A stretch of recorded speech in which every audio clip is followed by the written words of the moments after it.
Salam, Bapak Ibu Saudara semuanya, selamat malam, selamat berjumpa kembali dalam acara online discipleship malam hari ini. Nah, malam hari ini kita akan bersama-sama kembali belajar firman Tuhan. Saudara, malam hari ini temanya sedikit menantang, ya. Kita akan membahas tentang Tritunggal.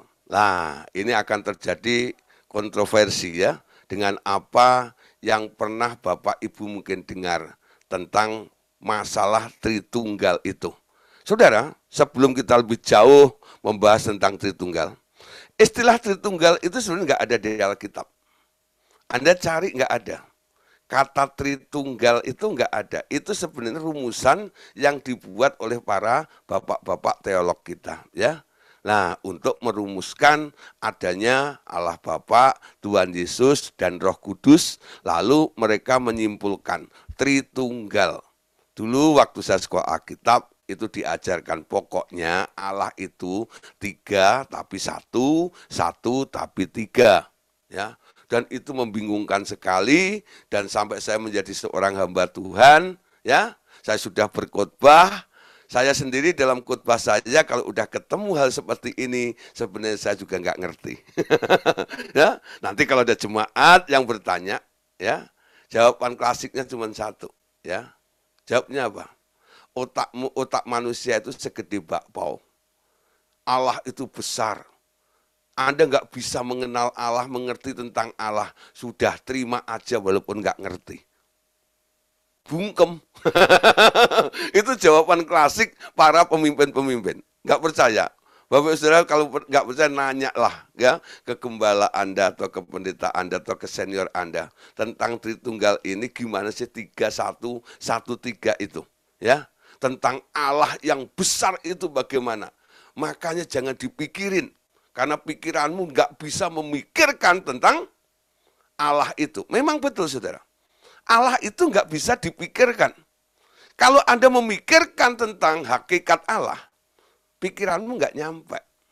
Oleh sebab itu, Anda harus perlu pertolongan dari satu roh yang memang diturunkan ke dunia ini, yaitu Roh Kudus, untuk membawa kita kepada seluruh kebenaran, termasuk tentang masalah Allah Tritunggal itu loh. Nah, sekarang kita melihat ya, sebenarnya saudara, Allah itu telah menggambar dirinya di dalam waktu menciptakan manusia. Ya. Tapi saudara, tentang gambar Allah ini sering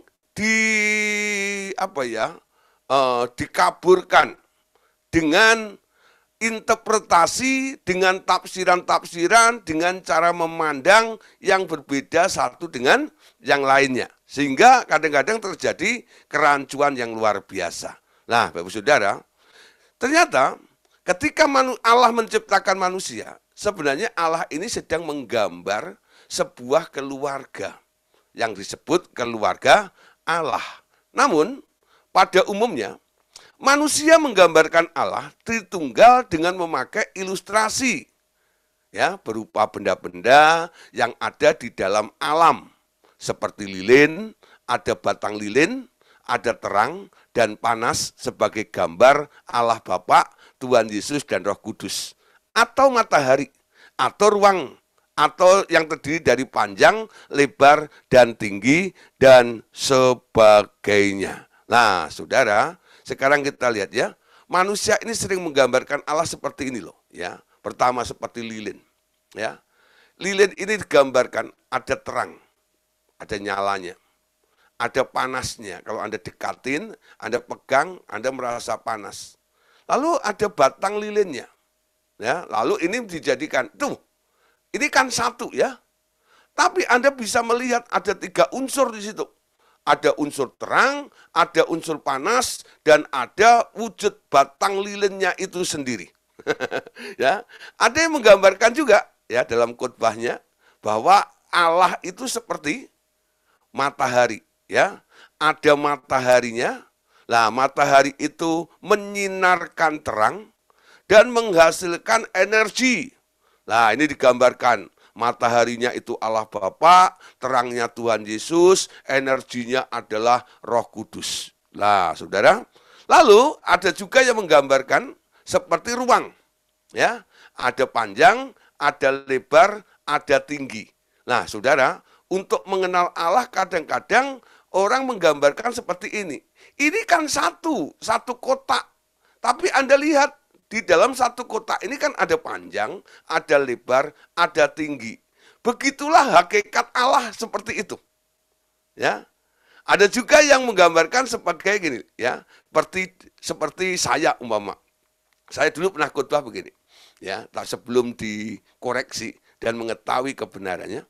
Allah itu seperti gini loh ya, Anda lihat saya, ya. Ketika saya di rumah, peran saya adalah sebagai bapak untuk anak-anak saya. Nanti kalau saya keluar naik mobil gitu ya, saya nyopir gitu, lah anak-anak saya di rumah istri di samping gitu, lah orang melihat itu sopirnya nih, saya sopir, gitu kan ya. Nah kalau saya lagi ngajar, saya lagi khotbah seperti ini, nanti orang panggil saya Pak Pendeta. Nah orangnya satu, ya si Gideon ini kalau di rumah jadi bapak, nanti kalau di jalan jadi sopir, lah kalau di gereja jadi pendeta. Itulah Tritunggal seperti itu, ya. Nah, saudara, sebenarnya dengan menggambarkan hal-hal seperti benda-benda itu, ya, tentang Allah yang mulia itu sebenarnya kurang sopan, ya, kurang sopan. Usaha manusiawi ini sebenarnya tidak sopan terhadap Allah. Kenapa? Sebenarnya Allah sendiri telah menggambarkan dirinya dengan membuat manusia, yaitu Adam, Hawa, dan anak-anak mereka. Kita lihat Kejadian pasal 1 ayat 26 sampai ayat yang ke-28. Perhatikan ayat ini, saudara. Berfirmanlah Allah, baiklah kita menjadikan apa? Manusia menurut gambar dan rupa kita. Jadi ketika Allah punya ide gagasan menciptakan manusia atau menjadikan manusia ini, manusia itu didesain, ya, dibuat menurut gambar dan rupa kita. Nah, kita di sini ya, bukan saya, bukan ku. Perhatikan kata kita di sini, ya. Baiklah kita menjadikan manusia menurut gambar dan rupa kita. Artinya kalau kita ini lebih dari satu. Supaya mereka berkuasa atas ikan-ikan di laut dan burung-burung di udara dan ternak dan atas seluruh bumi dan atas segala binatang melata yang merayap di bumi. Ya, maka Allah menciptakan manusia itu menurut gambarnya. Menurut gambar Allah diciptakannya dia, laki-laki dan perempuan diciptakannya mereka. Allah memberkati mereka, lalu Allah berfirman kepada mereka, beranak cuculah dan bertambah banyak, penuhilah bumi dan taklukkanlah itu. Berkuasalah atas ikan-ikan di laut dan burung-burung di udara, dan atas segala binatang yang merayap di bumi. Perhatikan Bapak Saudara, ya, Kejadian 1 ayat 26 sampai 28 ini sebenarnya menjelaskan, ya, kalau Anda teliti cara membacanya, ya, tidak lewat saja, Anda akan menangkap sebuah pengertian tentang Allah itu sendiri. Jadi idenya Allah itu sedang membuat sebuah gambar. Gambar siapa? Gambarnya dia sendiri. Marilah kita, ya, menjadikan manusia menurut rupa dan gambar kita. Betul? Jadi bukan satu. Ketika mereka ngomong satu dengan yang lainnya, mereka bilang, yuk kita bikin manusia. Dan manusia itu kita jadikan gambar kita. Paham ya? Sampai di sini? Jadi waktu Allah punya ide gagasan membuat manusia, sebenarnya Allah sedang menggambar dirinya di dalam manusia itu. Nah, dari pengertian ini kalau Bapak Ibu Saudara menangkap, kalau Anda ingin tahu tentang hakikat atau keberadaan Allah Tritunggal itu, harusnya Anda tidak boleh menafsirkan dengan mengira-ngira Allah itu seperti lilin, Allah itu seperti matahari, Allah itu seperti ruang. Ya, ada panjang, lebar, dan tinggi seperti itu. Sebuah gambar dibuat untuk menunjukkan aslinya. Amin. Sebuah gambar dibuat untuk menunjukkan aslinya. Kalau saya mungkin ya, satu kali ada orang bilang tanya sama saya, Pak Gideon, ya, Bapak kenal si A itu enggak? Katanya si A itu pernah ketemu dengan Bapak. Gitu ya. Nah, saya udah lupa karena sering ketemu banyak orang kadang-kadang ya. Nah, dari mana? Oh, kota ini. Siapa ya namanya? Kayaknya sih pernah familiar nama itu. Tapi saya lupa-lupa ingat. Nah, orangnya masih ada. Tapi orangnya jauh. Nggak bisa dibawa ke hadapan saya untuk membuktikan atau supaya saya mereview, melihat kembali orang itu lalu saya mengingat dan mengenalnya lagi. Ya, tapi orang itu bilang begini, Pak, ya, saya kirim fotonya ya. Saya kirim fotonya ya. Nah, saudara, ketika fotonya itu dikirimkan ke saya amati. Ya, saya amati. Nah, ketika saya amati, saya baru ingat, oh, dia ya. Ya, apakah saya ketemu dengan orangnya? Enggak. Saya hanya dikirimi gambarnya. Gambar itu mengingatkan saya tentang orang itu. Oh, yang wajahnya seperti ini. Oh, yang rambutnya keriting itu toh. Oh, yang ini. Nah, di situ mulai tahu saya. Kenapa?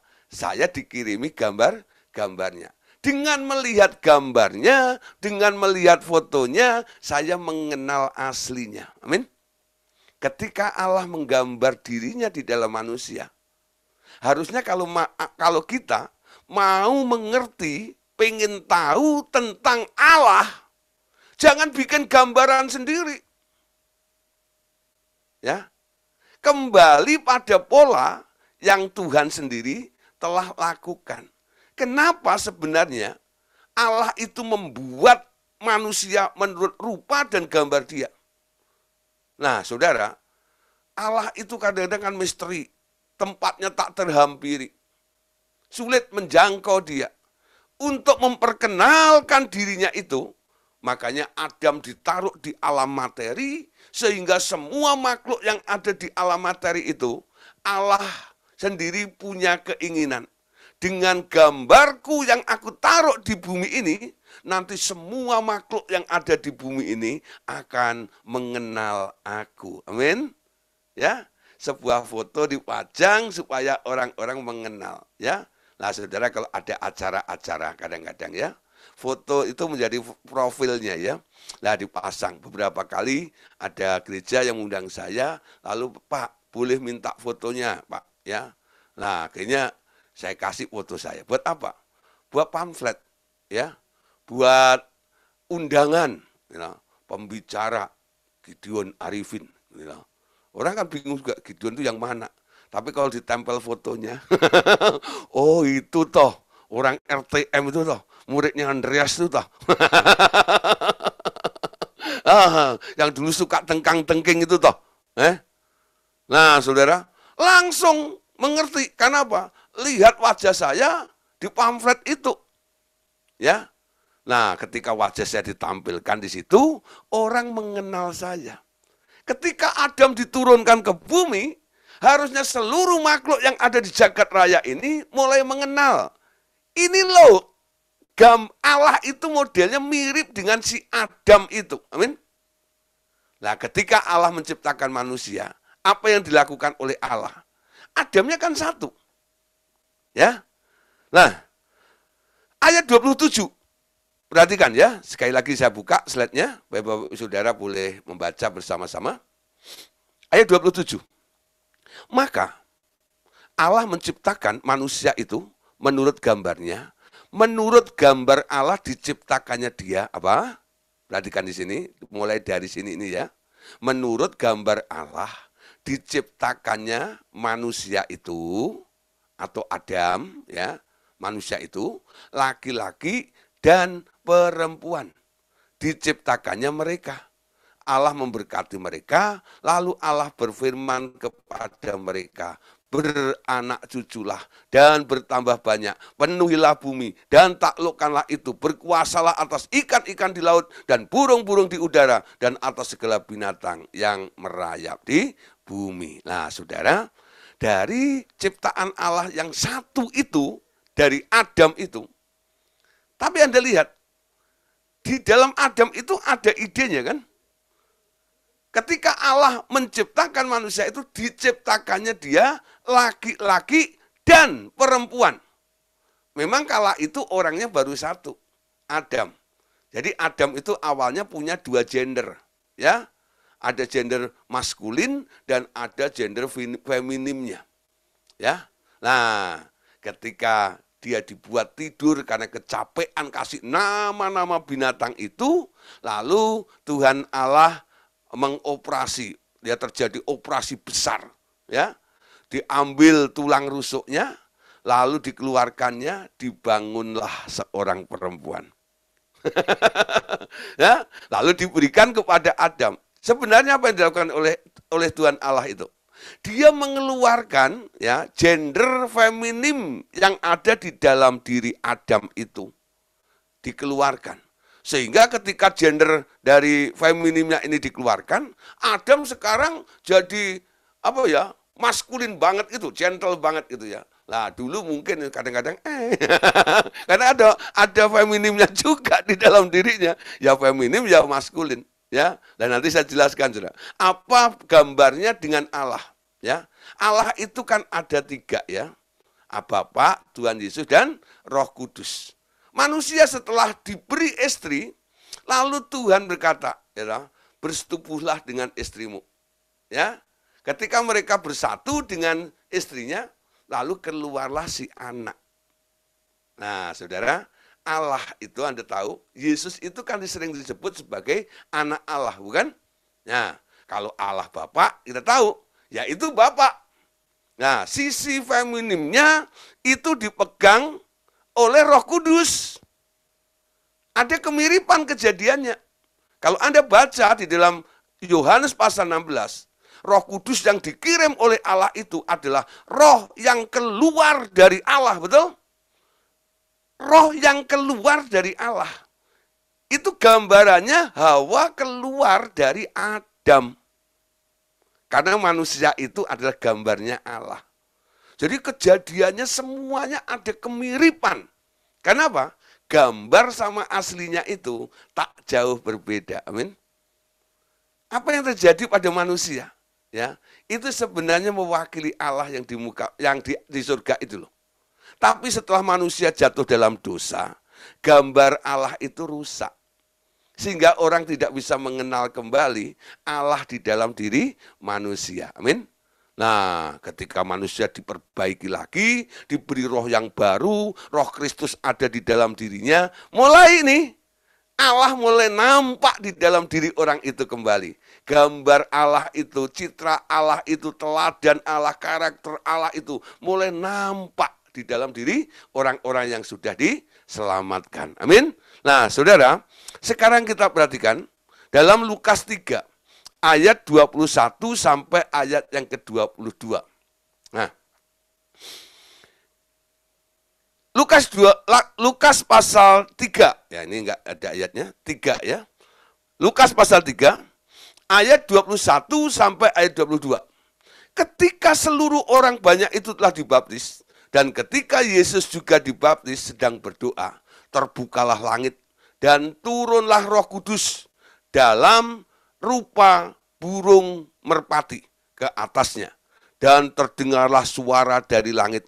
Engkaulah anakku yang kukasihi, kepadamulah aku berkenan. Ya, saya tahu ketika Yesus dibaptis oleh Yohanes Pembaptis, dia keluar dari air, surga terbuka, langit terbuka. Lalu dari atas ada yang berbunyi, ada yang berteriak, ada yang bersuara. Suaranya, bunyinya bagaimana? Inilah anakku yang kukasihi. Ya, inilah anakku yang kukasihi. Kalau yang di atas itu menyebut yang di bawah anak, berarti yang di atas apanya? Bapaknya. Tapi ada orang yang bilang, ya, mengartikan ayat ini, itu kealahan Kristus, kealahan Yesus sedang berbicara kepada kemanusiaannya Yesus. Kealahan Yesus sedang berbicara dengan kemanusiaannya Yesus. Tapi kalau itu kealahannya Yesus, bicara dengan manusia Yesus, harusnya bunyinya apa? Inilah aku, betul nggak? Halo? Harusnya kan inilah aku, betul nggak? Kalau ini adalah yang berteriak kealahannya Yesus. Betul, Yesus itu meninggalkan kealahannya kan? Dia datang sebagai manusia tulen di muka bumi ini. Tapi kalau yang berteriak itu kealahannya Yesus, pasti bunyinya adalah inilah aku, bukan inilah anakku. Kalau dia bilang inilah anakku, pasti yang ngomong adalah pribadi yang lain. Amin. Halo? Ya. Nah, setelah suara itu terdengar, lalu ada seperti burung merpati, bukan burung. Seperti burung merpati. Ya, apa itu? Roh Kudus hinggap di bahunya Tuhan Yesus, menggenapi apa yang dinubuatkan oleh kitab Yesaya. Namanya Penasehat Ajaib, Allah yang perkasa, Bapa yang kekal, Raja damai. Itu enggak? Itu ada di bahunya. Betul enggak ya? Nah, pengurapan atau atributnya di situ. Nah, Roh Kudus turun, hinggap di bahunya Tuhan Yesus. Kala itu, ya, tiga pribadi ketemu dan disaksikan oleh orang banyak. Tuhan Allah Bapa berteriak yang menyapa Tuhan Yesus yang keluar dari air. Lalu Roh Kudus turun untuk mengurapi Yesus. Amin. Nah, saudara, Yesus itu diurapi Roh Kudus loh. Kalau Anda baca dalam Kisah Rasul pasal 10 ayat 37, ya, Yesus orang Nazaret yang diurapi oleh Roh Kudus berjalan keliling sambil berbuat baik, betul? Kapan dia diurapi Roh Kudus? Ketika dia keluar dari air. Anda ngerti artinya diurapi? Ya. Anda tahu namanya urapan? Ya. Urapan tuh mirip-mirip kayak nasi pecel gitu ya. Cuman bumbunya itu kering. Betul nggak ya? Dari kelapa yang dibumbuin itu, lalu ditaburin di atasnya. Itu namanya urap. Ya, lah yang ditaburi itu biasanya sayur-sayuran gitu. Lah itu namanya makan urap. Ya, lah antara sayur dan toppingnya ini adalah hal yang berbeda. Jadi waktu Yesus dibaptis keluar dari air itu, sebenarnya tiga pribadi muncul secara kebersamaan. Nah, sekarang kita mulai paham. Sebenarnya Allah itu berapa pribadi? Allah itu tiga pribadi. Amin. Ada Allah Bapa, ada Allah Anak, yaitu Tuhan Yesus, dan ada Roh Kudus. Itu pribadi yang berbeda satu dengan yang lainnya. Ya. Tapi Pak, Kan dikatakan Allah itu esa. Nah, esa, kata esa itu nanti khusus ada pelajaran tentang keesaan sendiri. Tapi untuk menyambung dulu supaya nggak bingung, ya, esa itu sebenarnya ya, itu seperti Indonesia ini ya, satu kesatuan, terdiri dari pulau-pulau, terdiri dari suku-suku, terdiri dari ya, bahasa yang lain-lain dan sebagainya, tapi satu. Biasanya diucapkan ketika hari Sumpah Pemuda ya. Satu nusa, satu bangsa, satu tanah air Indonesia. Amin. Nah, saudara, tapi tempatnya beda-beda. Orangnya beda-beda, sukunya beda, tapi satu. Satu bangsa. Amin. Nah, keesaan itu sebenarnya satu. Satu apa? Satu kesatuan yang disebut keluarga. Ya. Allah itu sebenarnya sebuah keluarga. Ada Bapa, ada Anak, ada Roh Kudus. Nah, Roh Kudus yang mengambil peran sisi feminimnya. Keluarga Allah. Ya. Nah, kata Allah sendiri sebenarnya ya, kata Allah itu yang disebut keluarga Allah ini dalam bentuk jamak atau plural, itu diambil atau dipakai kata Elohim. Ya. Elohim itu bentuk plural, bentuk jamak, terdiri dari lebih dari satu orang. Makanya dia bilang, marilah kita menjadikan manusia menurut gambar dan rupa kita. Nah, ketika mereka berkumpul bersama, nah, itulah satu keluarga. Namanya keluarga Allah atau Elohim. Allah Bapa sendiri, itu sebutannya bukan Elohim. Tapi sebutannya adalah Eloah. Amin. Eloah. Anda tahu ketika Tuhan Yesus di atas kayu salib, dia panggil Bapaknya. Panggilnya apa? Eli, Eli, itu kalau bahasa Indonesianya. Ya, sebenarnya bahasa aslinya apa? Eloah, Eloah, Bapakku, Bapakku, kenapa engkau meninggalkan aku? Eloah itu adalah sebutan untuk Bapak. Keluarganya namanya Elohim. Anggotanya ada Tuhan Yesus, ada Roh Kudus, dan Bapak itu sendiri. Amin. Nah, saudara, sekarang kita lebih jauh lagi, kita mau melihat ya tentang hubungan antara Tuhan Yesus dan Allah Bapa. Ya. Nama Allah kadang-kadang dipakai sebagai nama pribadi, ya, personal name.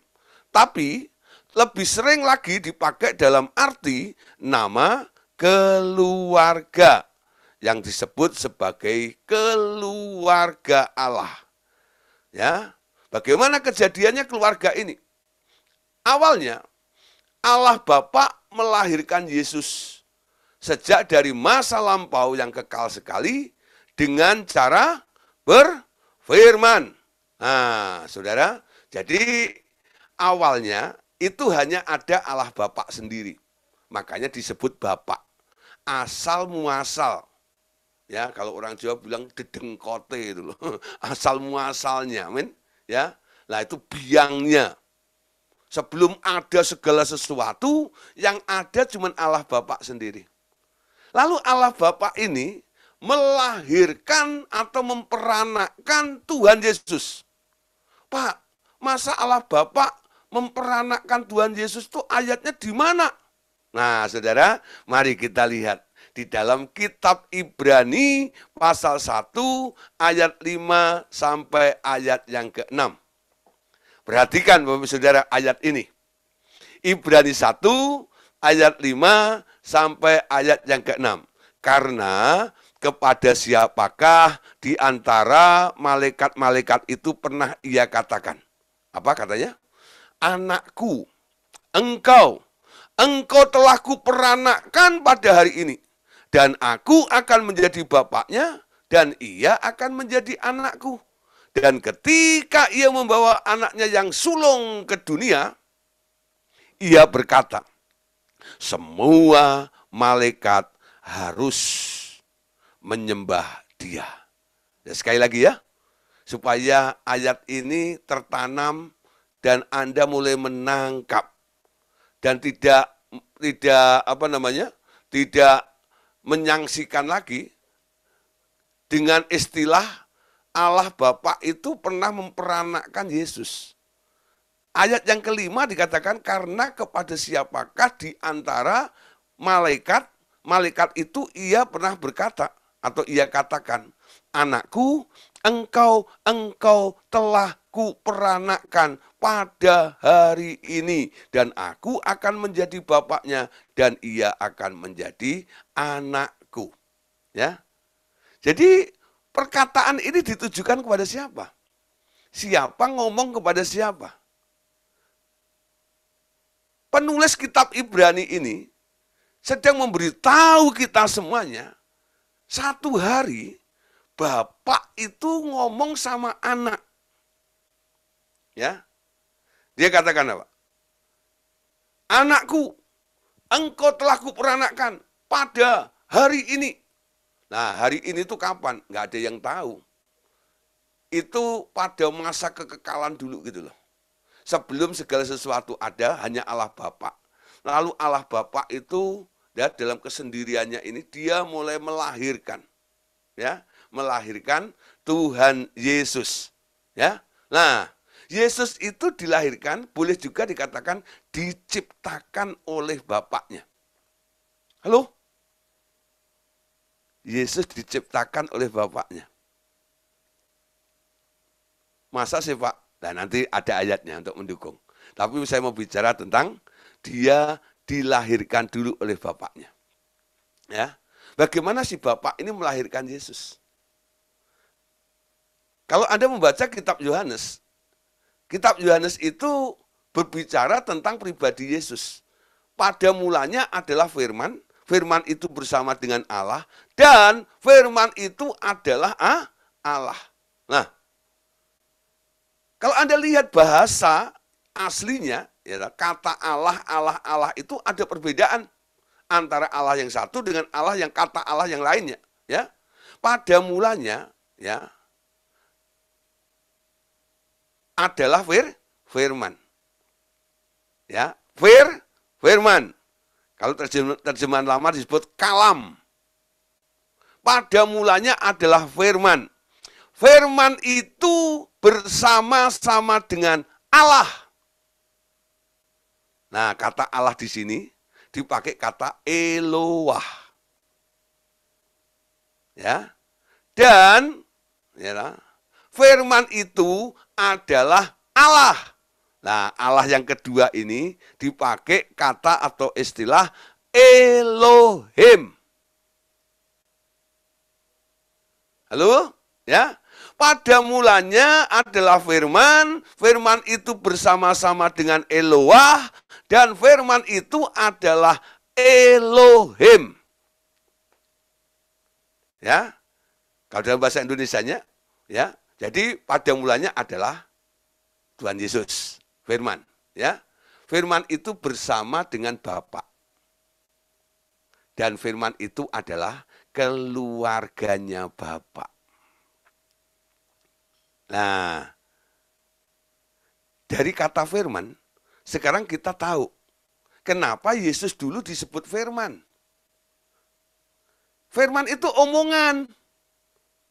Omongan itu keluarnya dari mana? Dari mulut. Amin. Dari mulut. Jadi kalau Yesus itu dulu namanya firman, keluarnya dari Bapa itu dari mana? Bapaknya berfirman. Pada hari ini aku memperanakkan anakku. Bapak ngomong gitu, lalu dari mulutnya Bapak itu keluar, satu gumpal roh keluar dari Bapak. Terbangunlah ya satu pribadi yang namanya Yesus. Ya. Gak heran saudara, dalam Wahyu pasal 3 ayat 14. Di situ dikatakan bahwa Yesus itu disebut permulaan dari segala ciptaan. Ya, lihat di sini. Wahyu 3:14. Dan tuliskanlah kepada malaikat jemaat di Laodikia. Inilah firman dari Amin, saksi yang setia dan benar, permulaan dari ciptaan Allah. Nah, siapa yang disebut firman dari Amin, saksi yang setia dan benar itu? Nah, ini adalah Tuhan Yesus. Permulaan dari ciptaan Eloah atau Allah Bapa. Nah, saudara, sekarang ya kita tahu bahwa Yesus itu lahir dari Allah. Hubungannya makanya disebut Eloah itu disebut bapaknya, Firman itu disebut anaknya. Kalau Eloah itu panggil Yesus atau Firman itu, dia selalu ya pakai istilah nak, anakku, ya, anak Allah. Dan ketika Gabriel datang juga kepada Maria, karena Yesus harus lahir lagi di muka bumi, Gabriel itu pesan, anak yang akan kamu lahirkan itu akan disebut anak Allah. Amin. Ya, anak Allah. Bukan anakmu, tapi anaknya Allah itu cuman dititipkan aja di rahimmu. Betul nggak? Yang paling ngerti tentang keberadaan Yesus itu anak Allah, itu si Lucifer. Karena Lucifer dulu pernah ada di surga bersama-sama kan? Dia tahu betul hubungan antara Yesus dengan Bapaknya. Nggak heran, ketika Yesus habis puasa 40 hari 40 malam, dia dicobai bukan? Sama Lucifer. Sama si iblis itu. Apa yang dikatakan oleh iblis? Jika engkau anak Allah, halo? Jika engkau anak Allah, iblis tahu dari mana Yesus anak Allah? Halo, jangan kalah sama iblis. Ya, iblis saja ngerti Yesus anak Allah. Nah, Anda pun ya, harus paham tentang status Yesus. Hubungan Yesus dengan Bapaknya ini. Yesus itu adalah anaknya Allah Bapa. Dia pernah lahir dari Bapa. Bahkan dalam kitab Wahyu ditulis, Yesus itu adalah permulaan dari segala ciptaan. Amin. Nah, sekarang 1 Yohanes 5 ayat 1. Nah, kalau ada cuma satu ayat, nanti kan bilang, itu salah terjemahan, itu salah pengertian, tafsirannya enggak begitu. Sekarang 1 Yohanes 5 ayat 1. Mari kita lihat. 1 Yohanes 5 ayat 1. Setiap orang yang percaya bahwa Yesus adalah Kristus, lahir dari Allah. Dan setiap orang yang mengasihi Dia, yang melahirkan, mengasihi Dia juga yang lahir daripadanya. Amin. Nah, coba pelototin dulu ayat ini ya. Setiap orang yang percaya bahwa Yesus adalah Kristus, lahir dari Allah. Ini bicara kita. Orang yang percaya kepada Yesus, kita juga boleh disebut anak Allah juga, bukan? Nah, karena kita lahir dari Allah dalam Kristus. Dan setiap orang yang mengasihi Dia, yang melahirkan, mengasihi siapa? Mengasihi Bapa. Mengasihi Dia yang melahirkan. Mengasihi juga Dia yang lahir daripadanya. Amin. Jadi kita orang percaya harus percaya Yesus lahir dari Allah. Dan kita mengasihi Bapa. Kalau kita mengasihi Bapa, kita juga harus mengasihi juga Dia yang lahir daripadanya. Amin. Ini ayat-ayat menunjukkan Yesus itu lahir dari Bapa. Betul nggak? Ditulis oleh beberapa ayat. Kita percaya Yesus itu lahir dari Allah. Kalau kita mengasihi yang melahirkan Dia, yang lahir dari Allah itu, kita juga harus mengasihi yang lahir dari Allah itu. Nah, dua pribadi disebut bersama di dalam ayat dari 1 Yohanes 5 ayat 1 ini. Kalau belum paham, malam ini mulai renungkan ayat-ayat ini, ya. Coba mulai baca lagi, baca lagi, baca lagi. Saya percaya Roh Kudus nanti akan meneguhkan. Ya. Ayat-ayat ini nanti akan hidup. Dulu awal-awal saya juga bingung sekali, ya. Tapi setelah saya baca, dan saya minta Roh Kudus untuk memberikan pencerahan, pengertian-pengertiannya. Roh Kudus memberikan pengertian-pengertian. Sehingga saya yakin bahwa Allah itu bukan satu, lebih dari satu. Makanya dia bilang, marilah kita, amin, menjadikan manusia menurut rupa dan gambar kita. Allah itu ternyata adalah Elohim, yaitu sebuah keluarga yang namanya keluarga Allah. Yang isinya ada Bapa Eloah, ada anak yaitu Yesus atau Firman, yang ketiga ada Roh Kudus. Ya. Yang mengambil sisi feminim daripada Allah Bapa itu. Amin. Nah, sekarang peran Roh Kudus Anda tahu. Tugasnya kan mirip-mirip mami ya. Bak seorang ibu mengasuh anaknya. Itu Roh Kudus. Ada beberapa orang ya, karena dia melihat karakteristik dari Roh Kudus yang seperti mami seperti itu. Dia panggil Roh Kudus mam, gitu ya. Ini bukan doktrin, bukan Roh Kudus itu mami gitu, enggak. Tapi karena pekerjaannya, karena perannya dalam membantu dalam pertumbuhan kehidupan kita ini seperti seorang ibu. Anda boleh menyapa dia mam, enggak apa-apa. Betul enggak ya? Untuk melihat, aduh ya, mirip semuanya, mengingatkan, ya, menasihati, menginsapkan, menuntun kita, membimbing kita, menghibur, ya. Itu pekerjaan Roh Kudus. Itu ibarat sepertinya pekerjaan seorang ibu dalam keluarga. Amin. Nah, dalam keluarga, saudara, kalau nggak ada perempuan, itu belum komplit. Belum komplit, ya. Nah, makanya Roh Kudus keluar, split dari Allah Bapa seperti Hawa keluar dari Adam. Amin. Nah, saudara, Tuhan Yesus yang telah diutus ke dunia ini, ya, sampai akhirnya Bapaknya memberi gelar. Gelar apa? Lord atau Adonai. Tuan atau Tuhan atas segala ciptaannya. Nah, nanti saya kasih tahu, ya. Ada yang diciptakan oleh Bapa, ada yang diciptakan oleh Tuhan Yesus. Selama ini kita berpikir yang menciptakan satu, tidak. Yang pernah menciptakan dua. Ya. Yang pernah menciptakan dua, tapi kita baca dulu ayat ini. Ya. Halo. Ya, ini tentang Tuhan Yesus, ya. Allah Bapa mengangkat Yesus sebagai Tuan atau Tuhan atas seluruh ciptaannya. Nah, Filipi pasal 2 ayat 9.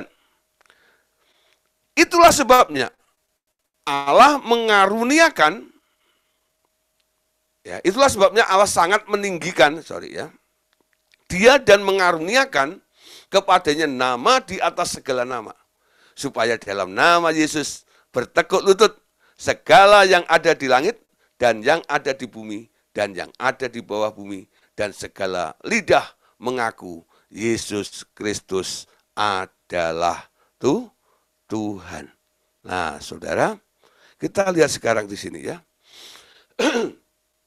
Tuhan Yesus diangkat oleh Bapaknya menjadi Tuhan di sini ya. Yesus Kristus adalah Tuhan. Nah, bagi kemuliaan Allah Bapa. Jadi gelar ketuhanan Tuhan Yesus itu pemberian dari Bapaknya. Kenapa bapaknya kasih gelar itu kepada Tuhan Yesus? Karena dia telah terbukti bisa taat ketika disuruh ke bumi ini loh. Karena kamu taat, maka aku beri nama di atas segala nama. Setiap lutut bertelut, setiap lidah mengaku bahwa engkau adalah Lord, Adonai. Ya, Tuhan. Tuan. Ya. Tuan atas apa? Atas segala ciptaan.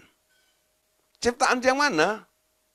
Nah, saudara, Allah Bapa pernah menciptakan. Tapi Allah Bapa enggak menciptakan banyak. Awalnya, ya saya percaya, Allah Bapa menciptakan kerajaannya sendiri ya. Singgasananya dan sebagainya itu Bapa ciptakan. Nah, setelah dia punya singgasana, dia punya kerajaan yang disebut kerajaan Allah itu, ya. Lalu dia mulai menciptakan Yesus sebagai permulaan dari ciptaannya itu. Nah, setelah itu penciptaan berikutnya didelegasikan kepada si anak. Sekarang kamu boleh ciptain apa saja. Yohanes pasal 1 ayat yang ketiga dikatakan apa? Segala sesuatu dijadikan oleh dia. Dia siapa? Yesus. Dan tanpa Yesus tidak ada sesuatu pun yang terjadi. Ya. Yesus itulah Tuhan, Lord, Adonai. Gak heran saudara, sebenarnya semua bangsa, semua agama, semua manusia mengakui yang namanya Tuhan Sang Pencipta, bukan? Ya, Tien, ya, Tikong, Tuhan Allah. Nah, kalau ada orang ya yang sebelum pergi ya kepada sembahyang kepada leluhur gitu, biasanya dia kasih satu hiu ya, tancepin ke situ. Nah, tapi hiu yang banyak itu nanti dikasih ke engkong, makco dan sebagainya. Tapi ada satu hiu yang ditancepin itu di luar. Kalau ditanya itu untuk siapa? Untuk Tien, untuk Tuhan Allah. Untuk yang di atas sana itu. Ya. Dia percaya ada yang menciptakan alam ini. Ya. Tapi dia berdoanya bukan kepada Tuhan Allah. Berdoanya lebih kepada para leluhurnya. Ya. Berharapnya ke sana, Kong, bantu ya. Mak Cow, bantu ya. Coco, bantu ya, gitu ya. Nah, padahal dia kenal ada Tuhan Allah itu. Tuhan yang menciptakan segala sesuatu. Nah, itu tertulis dalam Yohanes 1 ayat yang ketiga itu. Bahwa segala sesuatu dijadikan oleh dia dan tanpa dia tidak ada sesuatu pun yang terjadi. Jadi langit, bumi dan segala isinya itu siapa yang bikin? Yang menciptakan. Bukan Allah Bapa, tapi Tuhan Yesus. Semua yang ada yang pernah diciptakan oleh Tuhan Yesus. Ketika Yesus sudah taat mati di kayu salib dan bangkit dari kematian, Bapaknya bilang, sekarang semua yang kamu ciptakan itu ada di bawah kekuasaanmu. Kamulah Tuhannya. Ya. Jadi, boleh dikatakan begini. Dulu sebelum dia disahkan jadi Adonai atau jadi Tuhan itu, semua yang diciptakan, yang dikerjakan, hasil karyanya Yesus itu diserahkan kepada Bapaknya ya. Halo? Diserahkan kepada Bapaknya. Tapi yang buat Yesus. Ya. Nah, sekarang semua hasil pekerjaan si anak yang ada di tangan Bapak ini, sekarang dikasih kepada si anak ini. Kamu boleh kuasai semuanya. Ya. Nah, makanya ada dua kerajaan yang kadang-kadang orang rancu. Antara kerajaan Allah dan kerajaan surga itu beda. Kerajaan surga itu semua tunduknya kepada Yesus. Tapi kerajaan Allah itu lebih besar kapasitasnya daripada kerajaan surga. Nah, itu kerajaannya Bapa. Ya. Nah, kerajaan Yesus itu batas akhirnya setelah selesai 1000 tahun damai. Amin. Nah, Ketika iblis sudah dilempar, penghakiman terakhir, udah final, karena sudah memang tidak bisa diselamatkan lagi, akhirnya langit lama, bumi lama diringkus semuanya. Muncullah, saudara, langit baru, bumi baru. Nah, babak itu, pada saat langit lama, bumi lama diringkus, dan muncul langit baru, bumi baru, sekarang yang terjadi, ya, kekuasaan dari kerajaan Allah itulah yang mulai berjalan. Kerajaan Yesus sudah selesai, ada di situ. Ya, kerajaan Yesus sudah selesai di situ. Kita masuk di dalam kerajaan Allah. Dikatakan Yesus masuk ke dalam Bapa dan Bapa menjadi ya yang utama dari segala yang utama. Nah, rajanya siapa? Rajanya Bapa. Di kerajaan 1000 tahun, rajanya Yesus. Ya, nanti bisa pelajarin di pelajaran akhir zaman. Ya, oke. Sekarang saudara lanjut ya. Pelan-pelan saya kalau bicara tentang ini supaya Bapak Saudara berpikir sebentar dan mulai mengunyah, memahami sedikit ya. Nah, pada kejadian 1 terus menerus dipakai kata God atau Elohim. Itu bentuk plural dari Eloah. Mengapa plural? Karena ada 3 pribadi yang bekerja sama, yaitu Allah Bapa, Tuhan Yesus, dan Roh Kudus. Jadi ini semacam teamwork. Lihat ya, kejadian 1, ayat 1. Pada mulanya Allah. Nah, kata Allah di sini dipakai kata Elohim. Bentuk plural atau jamak, menciptakan langit dan bumi. Ya, nah baru pada kejadian pasal 2 ayat 4 dan seterusnya, Anda lihat nanti kata Tuhan, ya bukan Allah, ya Lord Tuhan mulai muncul dan dipakai terus. Karena sekarang yang terus bekerja adalah Tuhan, yaitu Yesus. Tuhan atas ciptaan ini. Ya, lihat ayatnya, Kejadian 2 ayat yang keempat. Demikianlah riwayat langit dan bumi pada waktu diciptakan. Ketika Tuhan Allah. Nah, Tuhan Allah ini dipakai kata Yahweh, Elohim. Ya. Nah, Yahweh Elohim menjadikan bumi dan langit. Ya, menjadikan bumi dan langit. Nah, di sini sekarang kita perhatikan ya apa yang terjadi ya. Jadi apa yang ada di dalam Kejadian 1 ayat 1 ini adalah teamwork. Tiga-tiganya bekerja ketika Elohim ini menciptakan langit dan bumi, ya. Nah, baru dalam Kejadian pasal 2 ayat 4 dan seterusnya muncul nih, dipakai terus ya. Nah, untuk bekerja semuanya ini Tuhan ciptakan semuanya itu, ya. Baru ada kata Tuhan di sini, ya. Nah, Saudara, kita lihat penciptaan dulu. Bagaimana Allah menciptakan segala sesuatu, ya. Menciptakan segala sesuatu. Nah, Yesuslah yang telah menciptakan langit bumi dan segala makhluk yang lain. Itu sebabnya juga, ya, itu sebabnya juga ia disebut sebagai Bapa yang kekal dalam Yesaya pasal 9 ayat 5. Permulaan dari segala ciptaan, Yesus adalah hikmat, ya. Nah, itu yang lima atribut dalam Yesus ya. Namanya penasihat. Bukan penasihat ajaib, tapi penasihat ajaib itu dipisah, ya. Nah, counselor, wonderful kalau bahasa Inggrisnya ya. Jadi penasihat ajaib, Allah yang perkasa, Bapa yang kekal, Raja damai. Nah, yang keempat ini ada kata Bapa yang kekal. Ini selalu dipakai oleh orang-orang yang bilang Bapak itu ya Yesus. Nah itu, Yesus disebut Bapak yang kekal. Berarti dia Allah Bapak dong. Enggak, saudara. Dengarlah. Dia Bapak atas ciptaannya. Ya, tapi dia anaknya Bapak. Ngerti nggak, saudara? Saya anak didiknya Pak Andreas. Ya. Lalu saya punya murid. Murid saya bilang saya bapak rohaninya, bukan?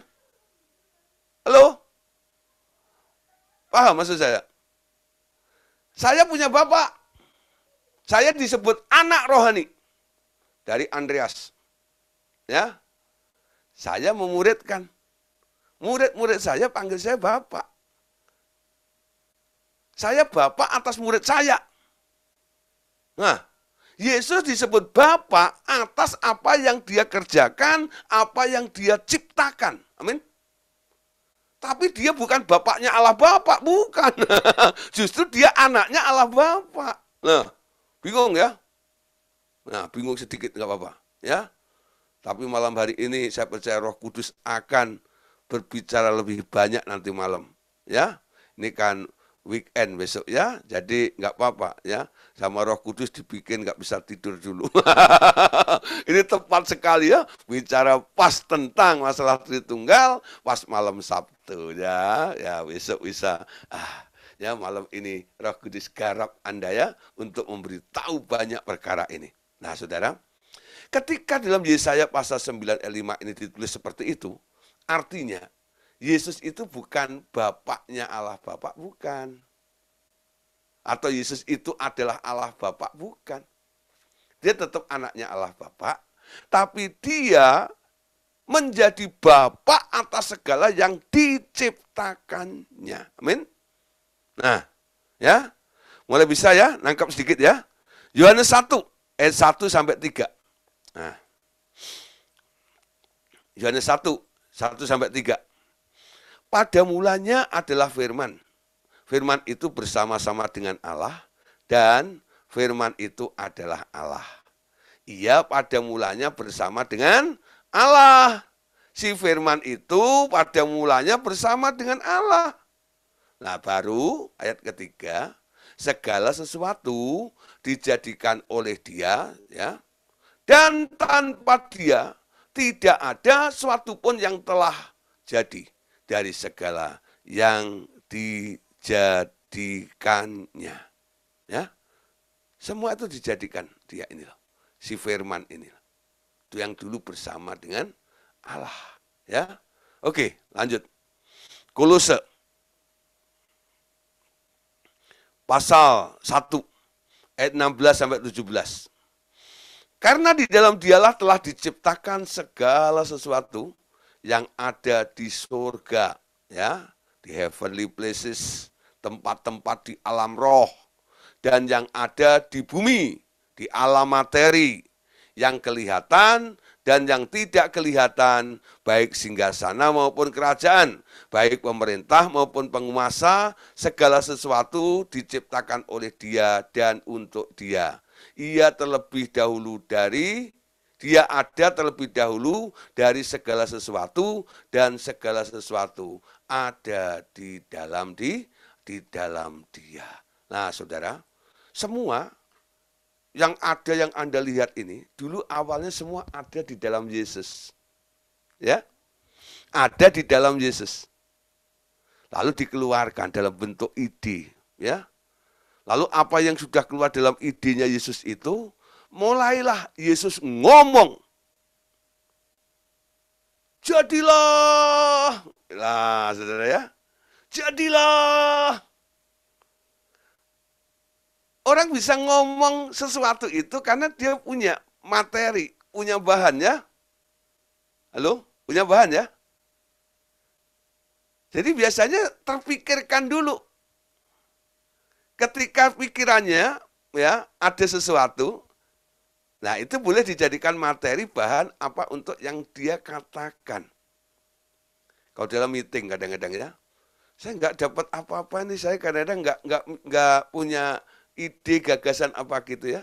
Lalu disuruh ini, Nah, tolong Pak Gideon, waduh ya, saya kok nggak ada pikiran, nggak ada yang bisa saya omongin ya. Karena apa? Pikiran saya nggak ada apa-apa, gitu. Tapi kalau ada sesuatu ide ini, usul itu, ya, nah malah ngacung nih. Nah. Tolong nih, ya, boleh nggak saya bicara? Ya, kenapa? Saya punya sesuatu yang harus saya keluarkan, tahu nggak ya? Ada sesuatu di dalam. Jadi sebelum Yesus itu berfirman, kun fayakun. Berfirman, kau berfirman, ya, segala sesuatu difirmankan. Jadilah, jadilah, jadilah, jadilah. Itu ada di dalam pikirannya Yesus. Semuanya, ya, semua ada di situ. Makanya dikatakan segala sesuatu terlebih dulu ada di dalam dia, di dalam Yesus. Masih banyak hal yang baru yang diciptakan Yesus sampai hari ini masih ada, saudara. Ya, Anda nggak paham aja. Ya kenapa? Pikiran Yesus itu penuh dan kreativitasnya luar biasa. Amin. Nah, saudara, Yesus itu disebut Bapa yang kekal tadi. Kita lihat ya dalam Yesaya pasal 5. Ayat ini supaya Anda baca. Sebab seorang anak telah lahir untuk kita. Seorang putra telah diberikan kepada kita. Ya. Lambang pemerintahan ada di atas bahunya, namanya disebutkan orang penasihat, ajaib, Allah yang perkasa, Bapa yang kekal, Raja damai. Nanti kalau orang tanya atau pakai kata Bapa yang kekal itu diarahkan, ini artinya Yesus adalah Bapa. Saya harap Bapak Ibu Saudara bisa memberi jawab kepada mereka. Bukan begitu maksudnya, ya. Maksudnya apa? Bapa yang kekal, ya, Yesus itu Bapa atas semua yang pernah Dia ciptakan itu. Amin. Nah, sekarang ayat terakhir untuk malam hari ini, Amsal 8 ayat 22. Nah, Yesus itu juga sering disebut sebagai hikmat. Ya, Tuhan atau Yahweh, ya, telah menciptakan aku hikmat sebagai permulaan pekerjaannya, sebagai perbuatannya yang pertama-tama dahulu kala. Nah, saudara, apa yang diciptakan Yesus pertama kali, saudara? Bukan materi, baik di alam roh atau di alam materi. Yang pertama diciptakan oleh Yesus adalah hikmat. Ya, hikmat itu adalah permulaan dari ciptaan Yesus. Adanya langit, adanya bumi ini karena apa? Ada hikmat. Ya, ada hikmat, hikmatnya Allah Yesus itu loh. Jadi yang diciptakan pertama kali oleh Yesus adalah bukan langit, bumi dan segala isinya. Tapi apa? Hikmat. Gimana ya kalau ada bumi? Gimana ya kalau matahari itu ditaruh di sana, digantung begitu? Nanti yang megangin siapa ya? Gitu ya. Hah, Anda pernah memikirkan nggak? Coba Anda lihat nih ya. Jagat raya ini. Anda pandang bintang di sana gantung di langit itu. Ya kadang-kadang copot itu. Jadi meteor. Itu enggak itu? Ya. Anda lihat bulan. Itu bukan benda kecil yang ada di atas Anda itu. Matahari yang begitu panas menyilaukan itu lebih besar daripada bulan itu sendiri. Ya. Belum galaksi-galaksi yang lainnya dan semuanya. Ya, tata surya semuanya itu. Nah, ditaruh begitu rapi. Mereka semua bukan berhenti. Mereka semua itu bergerak, betul nggak? Satu dengan yang lain, mengorbit itu, tapi kok nggak bertabrakan satu dengan yang lain ya? Nah itu dibutuhkan hikmat loh. Ketika Yesus pasang matahari di sini, bulan di sana, bintang ini di sini, segala macam gitu ya. Nah, itu butuh hikmat, betul nggak ya? Jadi yang pertama kali ciptaan yang dibuat oleh Yesus itu apa? Yang diciptakan hikmat untuk menyusun, menata, kira-kira besarnya seberapa, jumlahnya berapa. Nah, Kenapa harus ini? Kenapa harus itu? Ya. Nah, itu dalam hikmatnya Tuhan Yesus. Dan itu enggak sehari tok gitu, enggak. Itu pertimbangannya luar biasa hikmat ini. Dan saya percaya Tuhan Yesus dalam menciptakan hikmat itu selalu ya dia tanya sama bapaknya, Pak, ya, kalau gini gimana Pak? Kalau gini gimana ya Pak? Kalau mau bikin gini nanti gimana ya? Ya, nah dia nggak berbuat sendiri. Kebergantungan dengan bapaknya itu sejak dahulu itu merupakan sifat dasar daripada si Yesus itu, ya. Sehingga semua yang diciptakan Yesus itu nggak ada yang bapaknya bilang, aku nggak setuju ya, nggak ada tuh. Selalu semua apa yang dipikirkan, yang dikerjakan Yesus, bapaknya ngangguk-ngangguk. Kenapa? Semua cocok dengan selera bapak. Wah, luar biasa ya. Nah, saudara, kita lihat ya. Jadi ciptaan hikmat itu adalah ciptaan Tuhan Yesus yang pertama kalinya. Amin. Nah, saudara, hari Senin nanti kita akan berjumpa kembali. Jadi kita libur hari Sabtu dan Minggu. Kita nanti masih melanjutkan tentang Tritunggal ini. Tritunggal berdasarkan para pelihat. Jadi ada orang-orang yang melihat di alam roh, dalam vision. Seorang nabi melihat ini tentang Allah. Ternyata di alam roh itu ada 3. Ada Roh Kudus, ada Bapa, ada Tuhan Yesus. Ada tahta Allah Bapa, ada tahta anak domba, betul?